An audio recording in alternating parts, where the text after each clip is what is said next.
You ask Tiger to solve. This deals with linear equations with one unknown. The final result is y equals 4. Let's solve it step by step. Group all y terms on the left side of the equation. Subtract 2y from both sides. Simplify the arithmetic. Group like terms. Simplify the arithmetic. Isolate the y.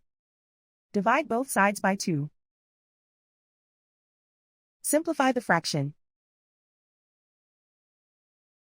Find the greatest common factor of the numerator and denominator.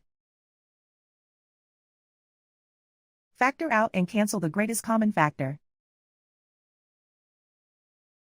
And so the final result is y equals 4.